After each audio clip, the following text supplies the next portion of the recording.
All right, let's get right into it. When you think about global power, what's the first thing that comes to mind? Is it armies? Giant economies? Sure, that's part of it. But what if the real game is way more subtle than that?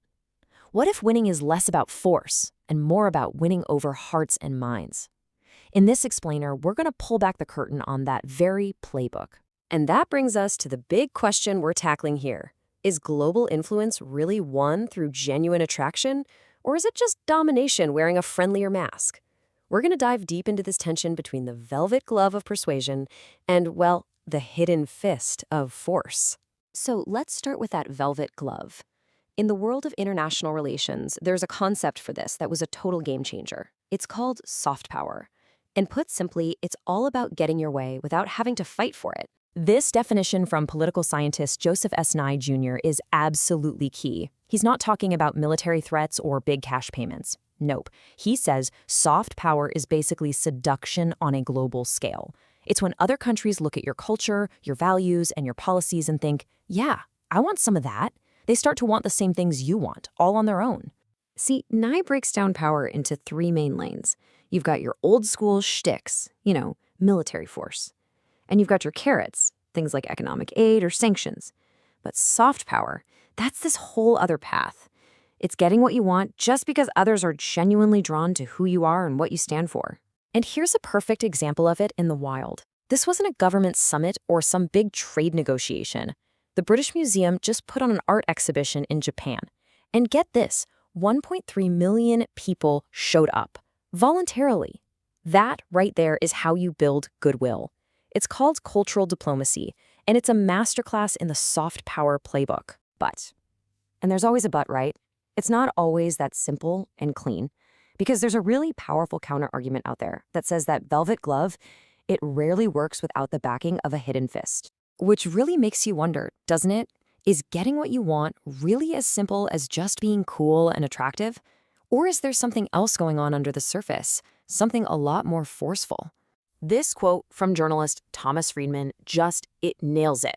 When he says McDonald's, he's talking about all that soft power stuff, culture, commerce, attraction. But McDonnell Douglas, the company that builds the F-15 fighter jet, yeah, that's the hidden fist.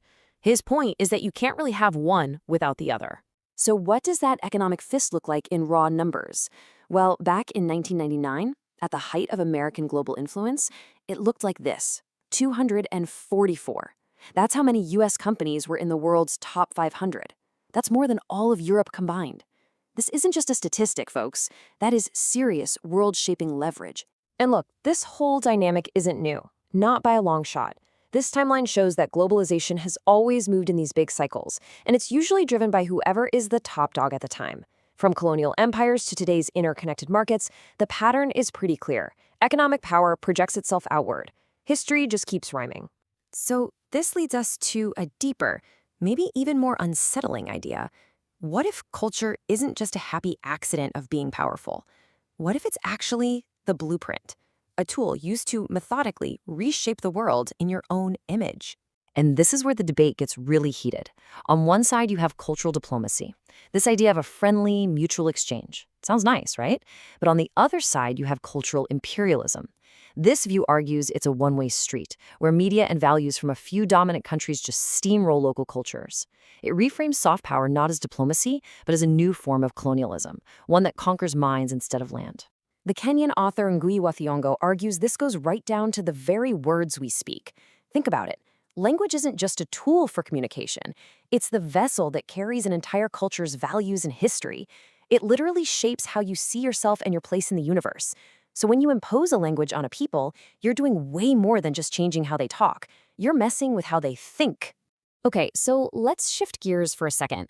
We've talked about all these external forces pushing on people. But what actually happens inside a person's head when they live under that kind of pressure?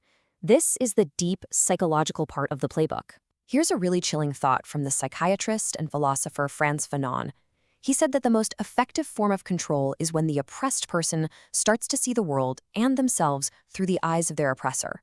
They basically internalize that other consciousness. So now they're divided, living with this constant internal conflict. The educator Paulo Freire took this even further. He argued this kind of thinking can be taught systematically. through what he called the banking concept of education. Picture it. Students are just empty piggy banks, and the teacher's job is to make deposits of pre-approved information.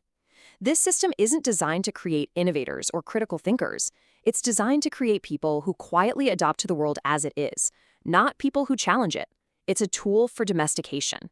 But Freire doesn't just leave us in despair. He offers a way out. He calls it praxis, and it's a powerful two-step dance. First, you have to engage in critical reflection. You have to really deeply understand your situation and how it came to be. But thinking isn't enough. That reflection has to lead to the second step, action, taking informed action to actually transform your world. For Freire, that combination is the only real path to liberation. All right, so let's tie this all together. How do all these ideas, hard power, cultural influence, psychology, how do they actually play out in our modern, super-connected world? What does the new playbook look like today? We hear the word globalization thrown around all the time, right? It's often talked about like it's a natural force, like gravity or the weather. But critics argue it's also an ideology, a story we're told, a story of a seamlessly connected world that can sometimes be a really convenient way to hide who's really calling the shots. Often, it's powerful nations and huge corporations. And this brings us to a really potent modern-day strategy that Naomi Klein calls disaster capitalism. The idea is this. When a society is in shock from a major crisis, a war, a natural disaster, that moment of collective trauma is exploited. It's used as an opening to ram through radical, pro-corporate policies that people would normally fight against. The shock of the event paves the way for economic shock therapy. And yet, at the end of the day, Freire brings us right back to human agency. The ultimate countermove to any playbook of domination is conscious, critical participation. Real change isn't something that happens to people, it's something that happens with them. It's about seeing yourself as the main character, the subject of your own story of transformation, not just a passive object in someone else's. Which leaves us right here with this one last really challenging question for you to think about.